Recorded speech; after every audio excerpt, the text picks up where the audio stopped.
Greetings, and thank you for joining the weekly meditation of Calgary Mindfulness, where every Sunday morning we meditate for 15 minutes on a different topic, often suggested by our practicing community. If you would like to join these meditations live, or if you would like to attend in-person meditations around the Calgary area during the summer months, please email calgarymindfulness@gmail.com. I hope you enjoy this practice and wishing you a wonderful week. Good morning, everyone. Thank you for joining with me today. Let's begin by getting into our mindful body. Just a posture that is strong and straight. And let's take several deep breaths together. Breathing in, we recognize that we are all together on this journey. We're just enjoying that companionship we have in the invisible, all of us meeting here online. And breathing out, we understand that we are not alone.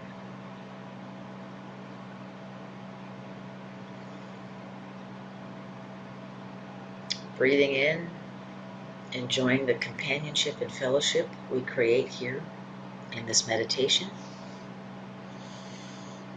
And breathing out, we appreciate the fact that we are not alone.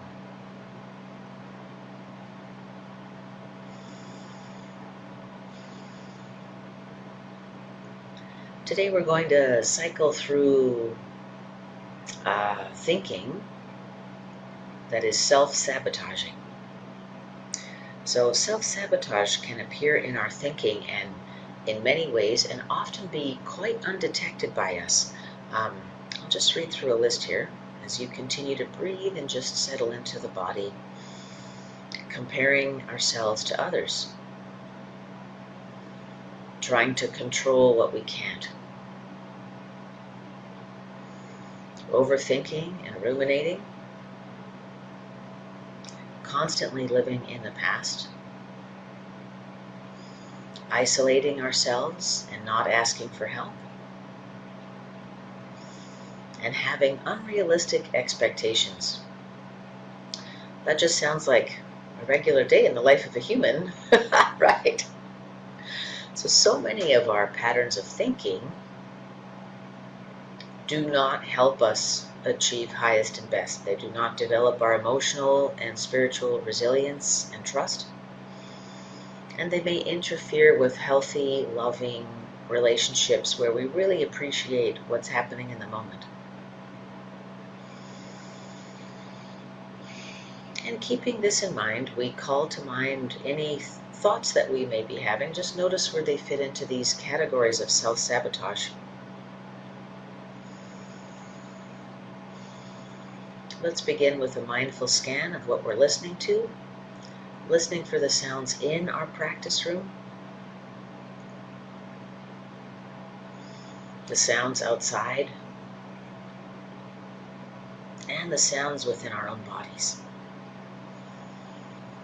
Lots of different things to listen to bring us right into this present moment.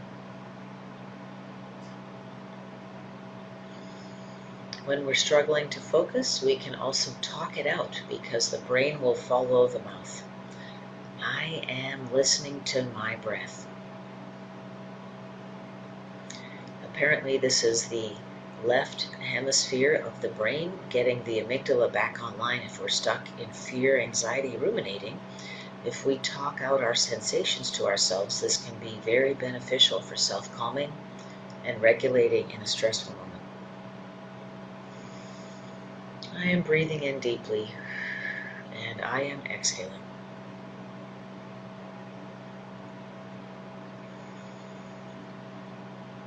I am noticing my spine stretching tall and straight and relaxing.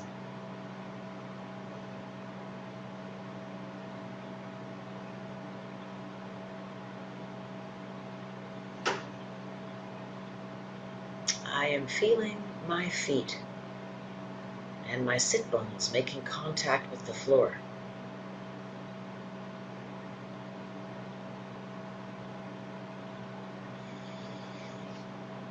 I am relaxing my hands in my lap. I am relaxing my face. I am relaxing the belly.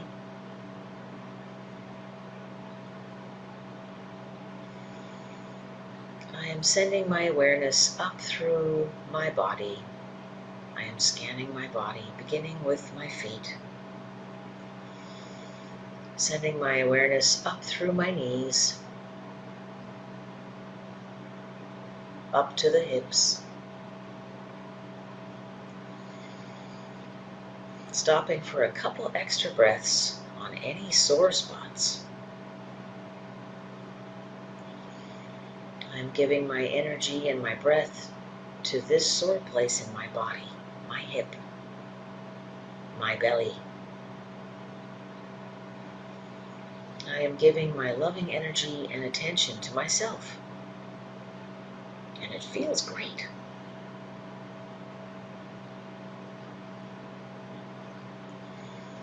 I am relaxing my belly.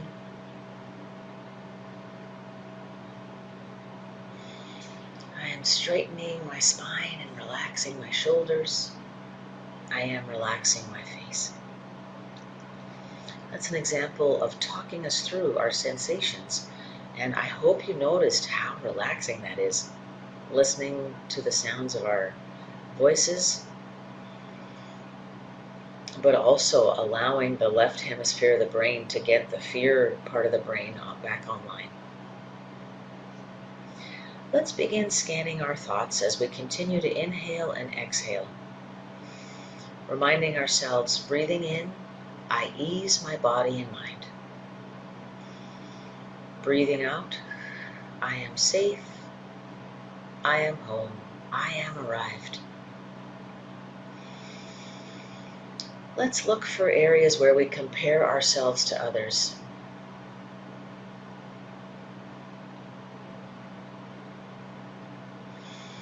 And just sitting with how painful, how real, and how important that feels.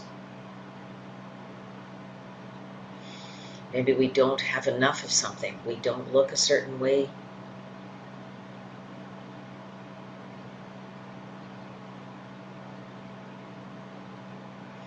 We haven't spent enough time developing something that always seemed so important to us, but we couldn't get around to it because of the demands of life.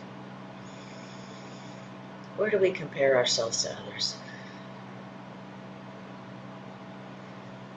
And just noticing how uncomfortable that feels, how much friction there is, the self-condemnation, the judgment that comes with that, the self-flagellation and punishment. Ouch, not good enough.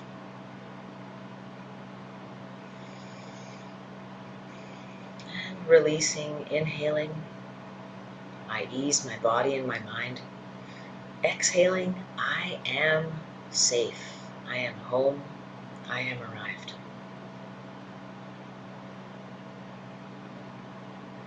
What would it feel like if we could let that go?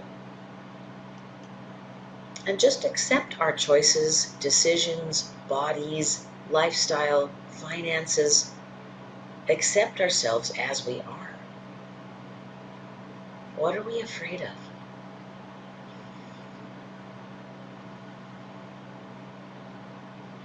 For me, it's like if I accept everything as is, I won't get enough done. I'll be lazy. Or something ridiculous like that.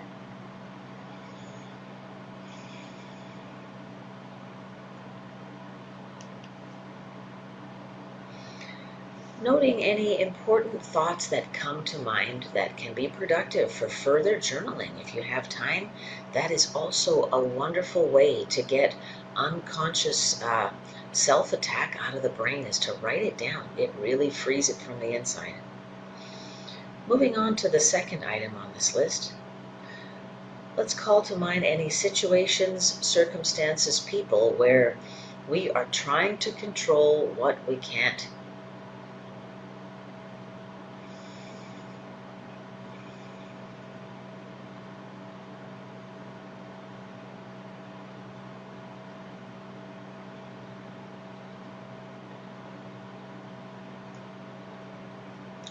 Maybe it's personal situation with a child, with a loved one, we can't change their behavior, we can't change their attitude, we can't fix their problem. And just letting go of that.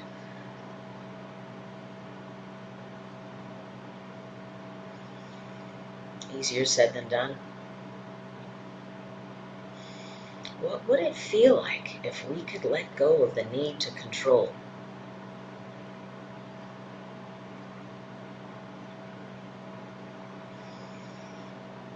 What does it feel like to trust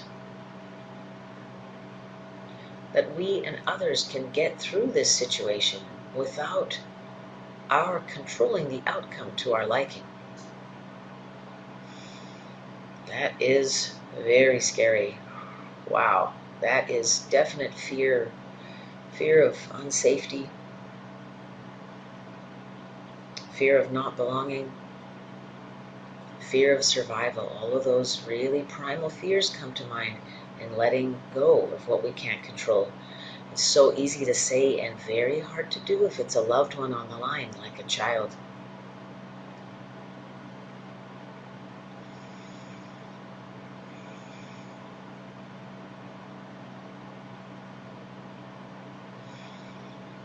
And just noticing, do we feel a lot of fear and anxiety at not being able to control the things that are quite important to us?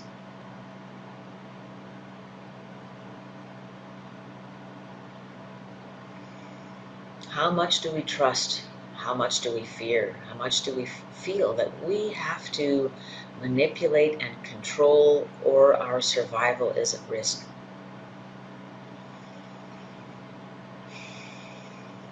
Just inhaling and exhaling, reminding ourselves, breathing in,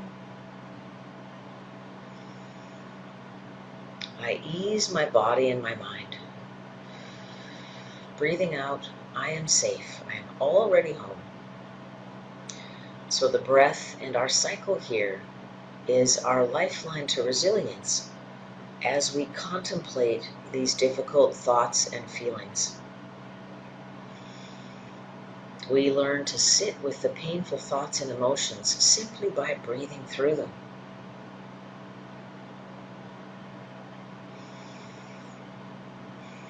When we face very difficult emotions, for example, grief over the loss of a loved one, or worry about a very difficult health diagnosis, those are the things that make it very difficult for us to focus. Often we cannot even get through a single breath. So remembering, one breath at a time. Inhaling, I ease my body and mind. Exhaling, I am safe. I am home. Learning to accept in the body that our safety does not depend on controlling the outcome, on controlling the actions and thoughts of others, is very, very challenging. So we're not going to get there in this practice, but we are beginning the journey, beginning to build resilience by sitting with our painful thought and just attempting to take one breath. Breathing in, I ease my body and mind.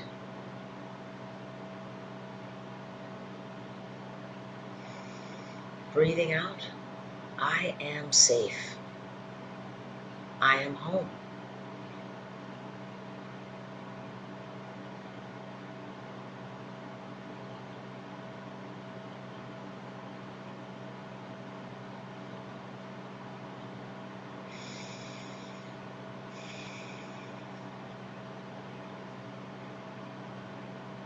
What does that mean for us when we are dealing with very difficult life experiences? And we are not dealing with that all the time, right? So all of our meditation practice doesn't have to prepare us for that, but if you are, then we want the meditation practice to be real and helpful. What does it mean to say to ourselves, I am safe, I am home, I am arrived, when a loved one's in danger, when we are in danger? And what it means is, I am safe right now. This breath. I can get through this breath. I can get through the next breath because I did. I breathed in, I breathed out, and I made it.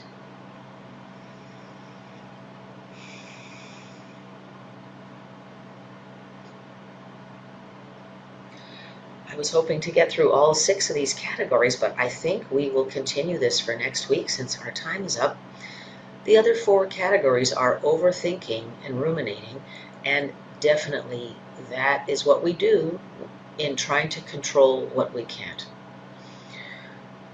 The 4th category, constantly living in the past, isolating ourselves and not asking for help. And number 6, having unrealistic expectations. So we will pick this up next week. I invite you to journal any of the thoughts that arose today.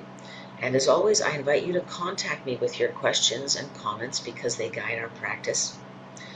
I wish you ease, clarity, an open heart, a release from fear, shame, and suffering. I wish you a wonderful week. I look forward to seeing you next week. I invite you to listen to this podcast on your favorite podcasting software or on YouTube. And please tell others if you think they would be interested. And I look forward to seeing you next week. Thank you for joining with me today. Bye-bye.